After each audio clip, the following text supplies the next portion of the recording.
అప్పుల బాధలు వెంటాడుతున్నాయా? అయితే 6 జేవిఆర్ వారి జాతిరత్నాలు ధరించండి. నమస్తే ఫ్రెండ్స్, మనం టీవీకి స్వాగతం. నేను జర్నలిస్ట్ నరేష్ను. తెలంగాణలో బీజేపీ పార్టీలో ఏదైతే అంతర్గత కుమ్ములాటలు మొదలయ్యాయని చెప్పుకుంటున్నామో చూస్తున్నాం ఎక్కడా లేని విధంగా. కాంగ్రెస్ పార్టీ అయితే ఖచ్చితంగా స్వేచ్ఛ ఉంటుంది. గాంధీ భవన్లో అయినా నాయకులైనా వారి స్వేచ్ఛను చెప్పుకోవచ్చు. అదే టీఆర్ఎస్ ప్రభుత్వంలో అయితే కుటుంబ పార్టీ కాబట్టి కుటుంబానికి దగ్గరగా ఉన్న వ్యక్తులు, కుటుంబ సభ్యులు కావచ్చు, ఏదైనా కూడా స్వచ్ఛందంగా చెప్పే అవకాశం ఉంటుంది. కానీ బీజేపీ పార్టీలో ఆ అవకాశం ఉండదు. ఎందుకంటే మొదటి నుంచి కూడా ఒక సిద్ధాంతపరమైన పార్టీ కాబట్టి. కానీ ఏదైతే ఈటెల రాజేందర్ గారు, బండి సంజయ్ ఉన్నారో వారి ద్వారా అంతర్గత కుమ్ములాటలు బయటకు వచ్చినాయని చెప్పుకోవచ్చు. ఏ విధంగా అంటే చాప కింద నీరులాగా ఇన్ని రోజులు ఉన్నటువంటి వీరిద్దరి వ్యవహారం ఈరోజు పరోక్షంగా వాళ్ళు ఆరోపణలు చేసుకునే స్థాయికి వచ్చింది. అది ఏ విధంగా అంటే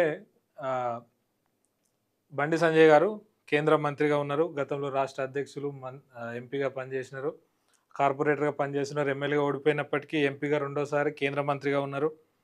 ఈటెల రాజేందర్ వస్తే ఉద్యమకారుడు, తెలంగాణ ఉద్యమకారుడు, పుష్కర పాలన పాటు తెలంగాణ ఉద్యమాలు చేసి తెలంగాణ సాధించుకునే టైంలో ఉన్నాడు. కరీంనగర్కు టీఆర్ఎస్ పార్టీ నుంచి 2 సార్లు జిల్లా అధ్యక్షుడిగా, మరి 2 సార్లు ఇన్ఛార్జి మంత్రిగా ఉండి కేసీఆర్ తోటి వైరం అనంతరం పార్టీ నుంచి బయటకు వచ్చి బీజేపీలో చేరడం, తర్వాత మధ్యంతర ఎలక్షన్లలో పోటీ చేసి గెలవడం.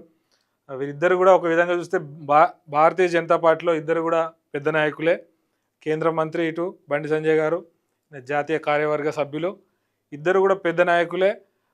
వీరు ఏ విధంగా వీరి మధ్యలో ఏ విధంగా వైరం ఉంది, మరి ఇద్దరు ఒకే ఒరలో 2 కత్తులు అనే సామెత వీళ్ళకు వర్తించనుంది అనే అంశం ఒకసారి మనం పరిశీలిద్దాం.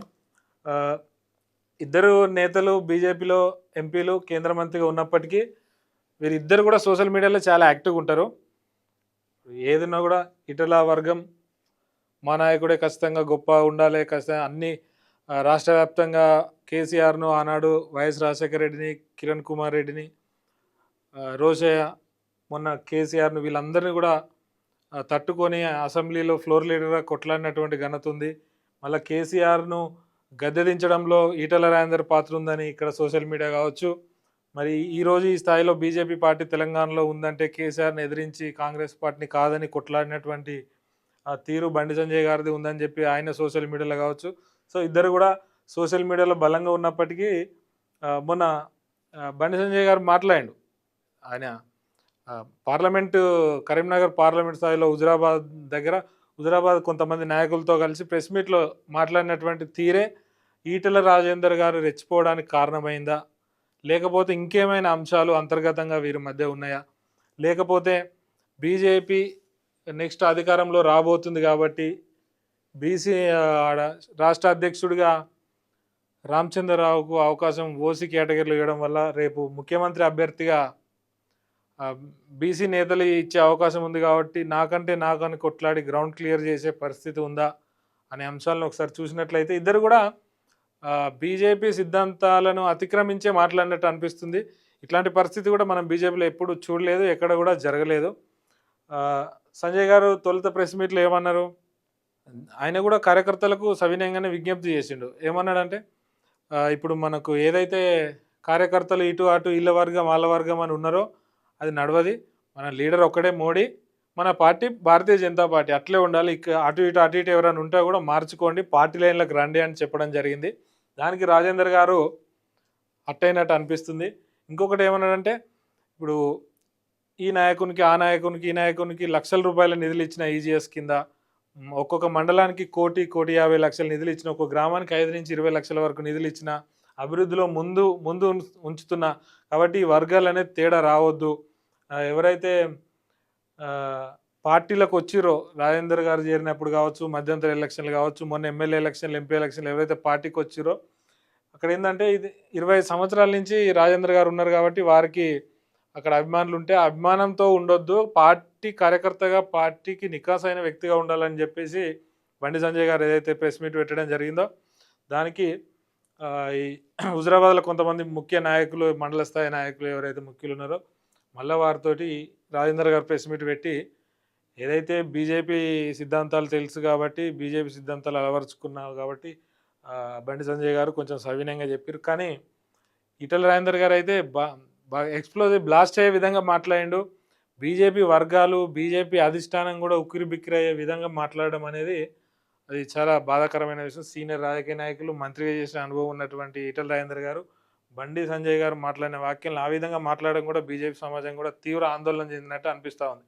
ఎందుకంటే ఏమనంటే వాడు మనిషా, పశువా, సైకోనా, సాడిస్టా అవన్నీ మాట్లాడుతూ ఇంకొకటి ఏమన్నాడంటే ఇవన్నీ కూడా పైకి పంపిస్తా. పైకంటే ఎక్కడికి?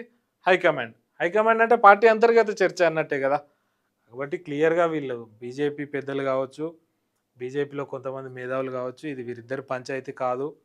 వీరిద్దరు ఎక్కడ కూడా విమర్శించుకోలేదు, పేర్లు తీయలేదని చెప్పినప్పటికీ ఇది మాత్రం ఖచ్చితంగా వీళ్ళిద్దరి మధ్యలో జరిగిన పరోక్ష యుద్ధంగానే భావించి మరి రాష్ట్ర అధ్యక్షుడు రామచంద్రరావు గారు కూడా ఢిల్లీకి బయలుదేరిండు. ఢిల్లీకి వెళ్ళినట్టున్నాడు. మరి ఢిల్లీలో వీరి విషయంకి ఏమైనా తెర పడనుందా?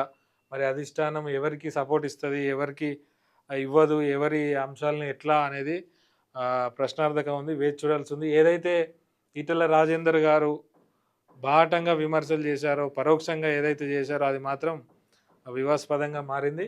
మరి భవిష్యత్ కార్యాచరణ ఇద్దరు లీడర్లు ఏ విధంగా ఉండబోతుంది?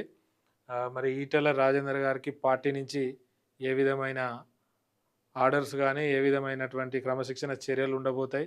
మరి వీరిద్దరిని ఇప్పుడు రాష్ట్ర స్థాయిలో అయితే ఖచ్చితంగా జరిగే విధంగా ఇద్దరు కూడా జాతీయ నేతలే, పెద్ద స్థాయి నాయకులే కాబట్టి ఖచ్చితంగా ఢిల్లీ కేంద్రంగానే వీరిద్దరికి సద్దుమణ కొడతారా? లేకపోతే వీరిద్దరికి ఏమైనా చెరొకటి బాధ్యత అప్పచెప్పే విధంగా చూస్తారా? ఇద్దరు కూడా బీసీ నేతలే కాబట్టి ఈ ఈ ఈ విధమైన వైఖరి వస్తుందని కూడా చాలామంది మేధావర్గం తెలియజేస్తున్న పరిస్థితి. మరి ఏ విధమైన సంకేతం వస్తుంది, భవిష్యత్ కార్యాచరణ ఏంది అనేది మనం కొద్ది రోజుల్లో వేచి చూడాల్సిందే.